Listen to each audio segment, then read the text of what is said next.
जय श्री कृष्णा। धनसुख एस्ट्रोलॉजी में आपका स्वागत है।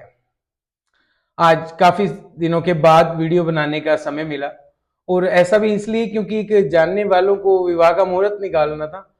तो वो जब मुहूर्त निकलवाने आए तो उन्हें कहा गया कि आप 16 दिसंबर से 14 जनवरी के बीच कोई भी विवाह का मुहूर्त मत कीजिए, इस समय में कोई भी विवाह नहीं है। तो किसी विद्वान जन के पास गए तो उन्होंने कहा कि आप सूर्य की पूजा करवा लीजिए, उसके बाद आप विवाह कर सकते हैं। तो बहुत ताज्जुब हुआ कि ऐसा कैसे है। तो मन में प्रश्न आया कि ऐसी अनभिज्ञता के कारण, ऐसी अज्ञानता के कारण कितने लोगों का वैवाहिक जीवन अब तक बलि चढ़ चुका होगा। तो दिमाग में ऐसे ही प्रश्न घूमते रहे तो जरूरत लगी कि इस टॉपिक पे वीडियो बनाया जाए कि कैसे खर मास आपकी पूरी वैवाहिक जीवन को अस्त व्यस्त कर सकता है। आपकी मैरिड लाइफ के जो ड्रीम्स होते हैं एक खर मास के कारण वो कैसे टूट सकते हैं, इस पे वीडियो बनाया जाए। तो आज हम बात करेंगे खर मास पर।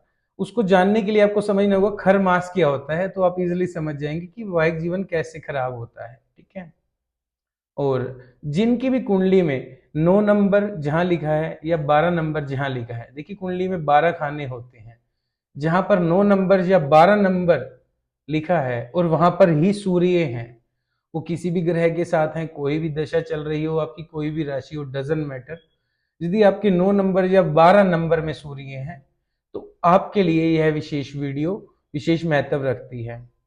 बाकी लोग वह है जिनका जन्म 16 दिसंबर से 14 जनवरी के बीच हुआ हो। एक दो दिन ऊपर नीचे हो सकते हैं सूर्य गोचर के कारण, या 14 मार्च से 13 अप्रैल के बीच जिनका जन्म हुआ हो। 16 दिसंबर से 14 जनवरी और 14 मार्च से 13 अप्रैल, क्योंकि खर मास माह में 2 बार आता है। जो डेट्स आपको बता रहा हूं सूर्य के गोचर में अधिकता या कमी होने के कारण एक दो दिन ऊपर नीचे हो सकते हैं, वो प्रत्येक वर्ष कई बार चेंज हो जाते हैं, मात्र एक दो दिनों का ही फर्क आता है। उन लोगों के लिए यह विशेष वीडियो है। ठीक है। तो आपको समझना होगा खर मास क्या होता है। जब सूर्य गोचर करता हुआ धनु राशि या मीन राशि में आता है, सूर्य हर माह में अपनी राशि बदल लेता है। ठीक है। जब सूर्य गोचर करता हुआ धनु राशि या मीन राशि में आता है तो उस 30 दिनों की अवधि का जो मास होता है उसे खर मास कहा जाता है। ठीक। अब आप कहेंगे कि इससे हमारी मैरिड लाइफ का क्या लेना देना, तो उस पर बात करते हैं। देखिए, सूर्य की किरणें जब सूर्य धनु राशि या मीन राशि में आता है तो सूर्य की किरणें ओब्लिक एंगल से पृथ्वी पर पड़ती हैं।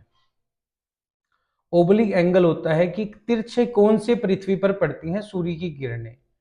ठीक है जी।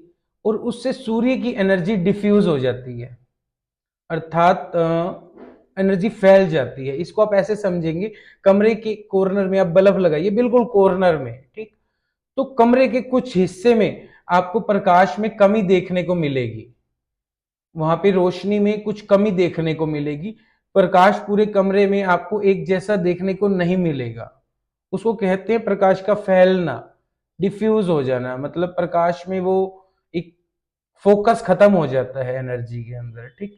तो जब सूर्य खर मास आता है तो सूर्य की एनर्जी डिफ्यूज हो जाती है, फैल जाती है पृथ्वी पर, एक फोकस के साथ पृथ्वी पर नहीं पड़ती।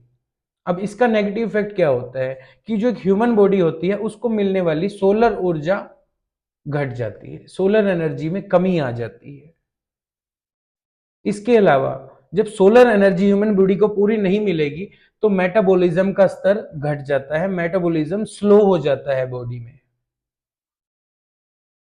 अब जब मेटाबॉलिज्म स्लो होगा तो क्या होगा, एक एनर्जी जो एनर्जी एक रूटीन अप में बॉडी को मिलती है वो कम होने लग गई, मेटाबॉलिज्म स्लो हो गया तो आपको थकान होने लग जाएगी, आपको सुस्ती होने लग जाएगी और सबसे ज्यादा इफेक्ट पड़ेगा आपकी माइंड पर।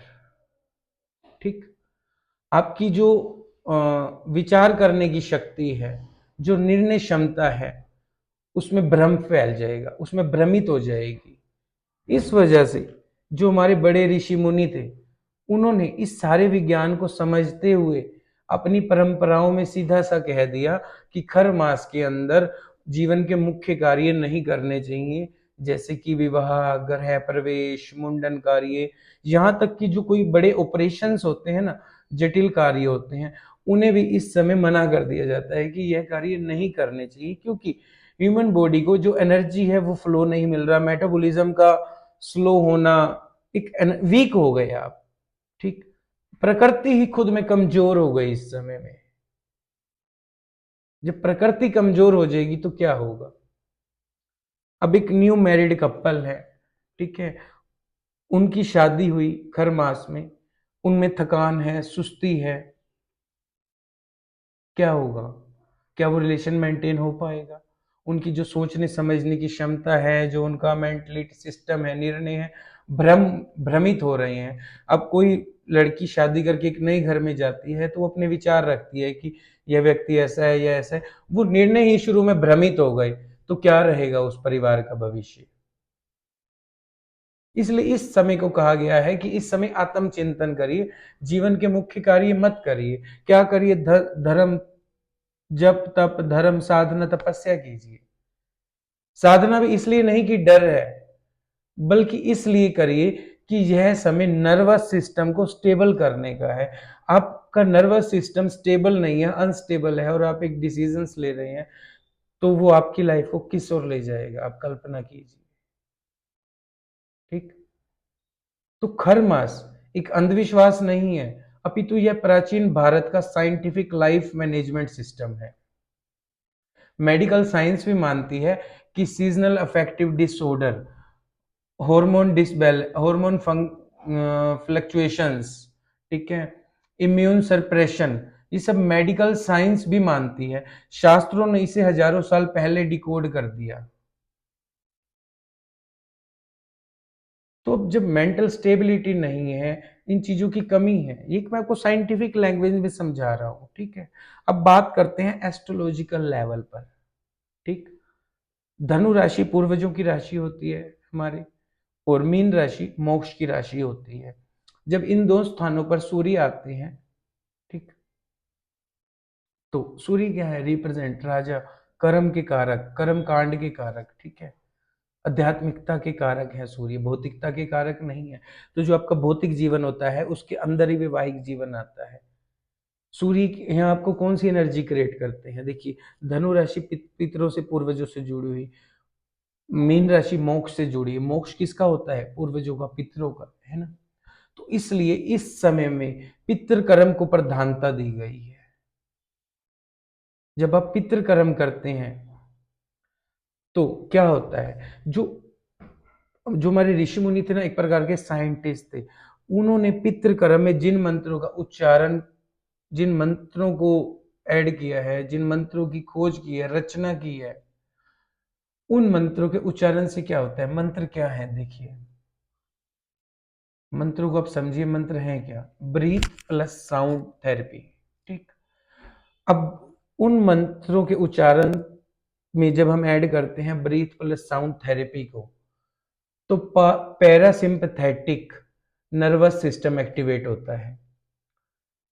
जो लोग न्यूरो साइंस पढ़ते हैं उन्हें यह समझ आ जाएगा कि पैरासिम्पथेटिक नर्वस सिस्टम एक्टिवेट कैसे होता है। और आप पितरों के मंत्र को, यदि आपके पास कोई ऐसी मशीन हो ना, तो जो पितृ शांति के, पितृ कर्म में जो मंत्र इस्तेमाल होते हैं, आप उन मंत्रों का उच्चारण करके उस मशीन में चला दीजिए, पैरासिम्पथेटिक नर्वस सिस्टम एक्टिवेट होगा या नहीं होगा आपको खुद पता लग जाएगा। यह रचना की है हमारे महान ऋषि मुनियों ने। ऐसा नहीं है कि सूर्य को जल देकर, सूर्य की पूजा कर कर आप इन सब चीजों को कैसे मैनेज कर सकते हैं। जो सूर्य की किरणें तिरछे कोण से पृथ्वी पर पड़ रही हैं, सूर्य की एनर्जी का स्तर ही घट गया उस समय में। यदि इसका कोई सोल्यूशन होता तो इसे खरमास नहीं कहा जाता। अब खरमास किसे कहा जाता है? अब खर की डेफिनेशन क्या मानते हैं? किसी के बाल रूखे हो जाते हैं ना, तो कहते हैं खरे खरे बाल हो रहे हैं। ठीक है, खर अर्थात पत्थर की तरह, पाषाण, सखत, एक सखत समय। सखत समय कौन सा होता है? शिक्षा का समय। तो एस्ट्रोलॉजिकल भी और साइंटिफिकली भी यह पूरा समय नए डिसीजंस का नहीं होता। यह पूरा समय पितरों की मुक्ति हेतु, पितृ तर्पण हेतु, पिंड दान के लिए, नारायण बलि के लिए, पितृ कर्मों के लिए यह खर मास श्रेष्ठ समय होता है। और एक और बात, इसे अधिक मास और मल मास का नाम नहीं दिया जाता। अधिक मास और मल मास कुछ और होते हैं, वह खर मास नहीं होते, उन पे अलग वीडियो में आपको बताएंगे अधिक मास मल मास क्या है। ठीक है, तो खर मास में इस कारण से विवाह नहीं किया जाता है क्योंकि इस समय में आपकी जो एनर्जी का स्तर है बॉडी में वह पूरी तरह से कमजोर होता है। आपकी जो सोचने समझने की क्षमता है, जो आपका कहते हैं कि नर्वस सिस्टम है, वह डिसबैलेंस होता है, जिस कारण एक नवीन जीवन की आरंभ के लिए इस समय को बिल्कुल अनुचित माना गया है। अब जिनका भी जन्म खर मास में हुआ है, अब आपको कैसे पता लगेगा आपका जन्म खर मास में हुआ है? आपकी कुंडली में 9 नंबर या 12 नंबर में सूर्य है तो आपका जन्म खर मास में हुआ है। अब आप में से मैं गारंटी कह सकता हूं 10 में से 8 लोगों की मैरिड लाइफ डिस्टर्ब होगी। वो किसी भी कारण से हो सकती है।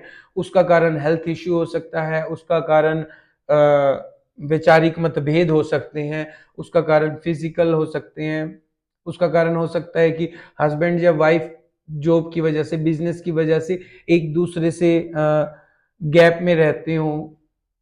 ठीक है, लॉन्ग डिस्टेंस रिलेशन हो, किसी भी वजह से 10 में से 8 लोगों की गारंटेड मैरिड लाइफ में डिस्टरबेंस होगा, जिनकी भी कुंडली में 9 नंबर या 12 नंबर में सूर्य बैठे हैं।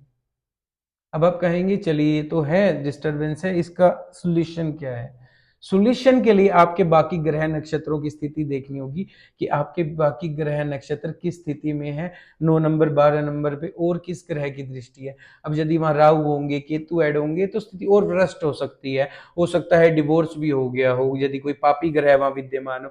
यदि कोई शुभ ग्रह वहां विद्यमान होंगे तो भी वैचारिक मतभेद होते हुए, हेल्थ इश्यू होते हुए भी आप वैवाहिक जीवन को जैसे तैसे करके निर्वहन कर रहे होंगे। इतना बड़ा इफेक्ट डालता है ये खर मास। और लोग कहते हैं कि आप सूर्य शांति कर लीजिए, आप विवाह कर लीजिए। तो ऐसी क्या जल्दबाजी है कि खर मास में ही विवाह करना है? अपने जीवन को बेकार के अंधविश्वासों में आकर व्यर्थ मत कीजिए।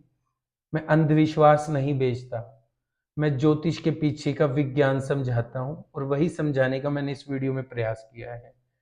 अब यदि आपका जन्म खर मास में हुआ है, आपका विवाह खर मास में हुआ है, तो शीघ्र अतिशीघ्र अपनी कुंडली का विश्लेषण करवाकर इसके निमित्त जो भी सोल्यूशन हो सकता है उसे कीजिए। आप कमेंट में या हमारे नंबर पे हमें कॉल करके विश्लेषण में रेमेडीज जान सकते हैं। जय श्री कृष्ण, खुश रहें, स्वस्थ रहें, प्रसन्न।